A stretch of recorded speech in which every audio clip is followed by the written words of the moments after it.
თბილისის საქალაქო სასამართლოში ეგრეთ წოდებულ საბოტაჟის საქმეზე ბრალდებული 8 ოპოზიციონერი პოლიტიკოსის პროცესი გაიმართა. დღევანდელ სხდომაზე დაცვის მხარემ შესავალი სიტყვა თქვა. მიხეილ სააკაშვილის, ნიკა მელიას, ნიკა გვარამიას, ზურაბ ჯაფარიძის, გიორგი ვაშაძის, ბადრი ჯაფარიძის, მამუკა ხაზრაძისა და ელენე ხოშტარიას საქმის განხილვა დღესაც დახურულ რეჟიმში ჩატარდა. სხდომაზე იყო ხმაური. საბადრაგო სამსახურის თანამშრომლებმა მესამე პრეზიდენტი დარბაზიდან ძალის გამოყენებით გაიყვანეს. სიტუაცია მას შემდეგ დაიძაბა, რაც მოსამართლე თამარ მახარობლიძემ მიხეილ სააკაშვილს განცხადების გაკეთების საშუალება არ მისცა. დასაწყისში პრეზიდენტ სააკაშვილის ადვოკატმა მოითხოვა, რომ მიეცათ მისთვის მიმართვის საშუალება, რადგან მოსამართლის მხრიდან იყო უარი, მოსამართლემ თქვა, რომ უკვე გამოყენებული იყო რაღაცის შესავალი სიტყვის უფლება თუ რაღაცა, რაც ვერ გაიხსენა ვერავინ, როდის რამე მოხდა და ოდესაც თომა სრულდებოდა, ისევ სააკაშვილის ადვოკატმა მოითხოვა, რომ ადამიანი ჩამოიყვანეს რუსთავიდან, საათები გაატარა ქვემოთი რაღაცა ეგრეთ წოდებულ აბიზიანიკში და შემდეგ კიდე სხდომაზე იყო საათნახევრის განმავლობაში და იქნებ მიეცა საშუალება, რომ 5 ან 10 წუთის განმავლობაში მას მიმართა გაეკეთებინა, რადგან მოსამართლემ სწრაფად გამოაცხადა, რომ სხდომა დახურულიაო და გავიდა დარბაზიდან. ამაზე ჰქონდა რეაქცია ადვოკატს, ჰქონდა რეაქცია თვითონ პრეზიდენტ სააკაშვილს, ამას მოყვა შემდეგ პატარა დაპირისპირება საბადრაგო სამსახურთან, მაგრამ არაფერი ისეთი განსაკუთრებული დაპირისპირებაში არ ყოფილა. ფიზიკური ძალით გაიყვანეს დარბაზიდან. ბრალდებული პოლიტიკოსები და მათი ადვოკატები ეგრეთ წოდებულ საბოტაჟის საქმეს პოლიტიკურ დევნად აფასებენ და აცხადებენ, რომ საქმეში მტკიცებულებები არ არსებობს.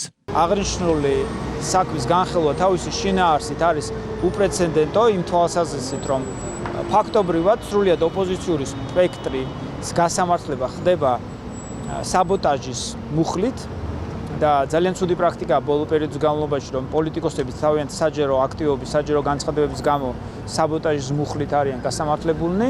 ასევე მოკლე მიმოხილვა გავაკეთეთ საქმეში არსებული ეგრეთ წოდებული მტკიცებულებების და პირადად ნიკა მელიასთან მიმართებით, რომ საქმეში არც ერთი მტკიცებულება არ დეს, გარდა მისი საჯარო გამოსვლებისა და ორიოდ პოლიციური ჩვენებისა, რომელიც ადასტურებს ძალიან მარტივ რამეს, რომ ნიკა მელია როგორც პოლიტიკოსი იღებდა მონაწილეობას რუსთაველზე გამართულ საპროტესტო აქციებში. არ არსებობს არც ერთი განცხადება, ან ჩემი მხრიდან, ან მამუკა ხაზარაძის მხრიდან, რომელიც შეიძლება კვალიფიცირებული იქნეს, თუნდაც მაგ სტანდარტით, რომელიც დღეს პროკურატურას აქვს, არ არსებობს ესეთი განცხადება, შესაბამისად არ არსებობს ამ ეგრეთ წოდებულ საქმეში ამ მსგავსი რაიმე სამხილიც კი.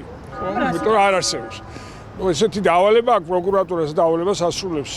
ეს არის დღევანდელი პრობლემა და ქვეყნისთვის უზარმაზარი დარტყმა, რომ პროკურატურა ასრულებს პირდაპირ პოლიტიკურ დავალებას, რაც არ უნდა იყოს ის. სხდომის დასრულების შემდეგ მედიასთან კომენტარი გააკეთა საქმის პროკურორმა ლაშა კოტრიკაძემ. საქმე უნდა წარმოაჩინონ ისე, თითქოს ეს იყო მხოლოდ და მხოლოდ პოლიტიკური განცხადებები პოლიტიკოსების და მეორე აქ მნიშვნელოვანი გარემოება არის, რომ ფაქტი რაც ხდებოდა დეკემბერში, ნოემბრიდან დეკემბერში და ნაწილი იანვარში, ანუ შედეგი რაც დადგა, ხო, ისინი იურისტები არიან და ხვდებიან, რომ იმ შედეგის წინააღმდეგ ვერ წავლენ, იმიტომ რომ ფაქტის უგულებელყოფა ვერ მოხდება ფაქტობრივად. კიდევ ერთხელ მეორე პოლიტიკოსობა არანაირ იმუნიტეტს არ ნიშნავს, უბრალოდ ისინი ხას უსვამდნენ იმას, რომ ამის დასამტკიცებად პროკურატურა სჭირდება მტკიცებულებები. ჩვენ ამისთვის მზად ვართ და როდესაც გადავალთ ამ ეტაპზე, დიახ, უყურეთ, აი წინასწარ ახლა კიდევ არ მინდა საუბარი, მაგრამ როდესაც გადავალთ კონკრეტულ ეტაპზე და აი კონკრეტული ქმედება იქნება უკვე უშუალოდ დასამტკიცებელი, ამისთვის ჩვენ მზად ვართ. ამ საქმეზე პროკურატურა გიორგი ვაშაძესა და ზურაბ ჯაფარიძეს საბოტაჟსა და უცხო ქვეყნისათვის მტრულ საქმიანობაში დახმარებას ედავება.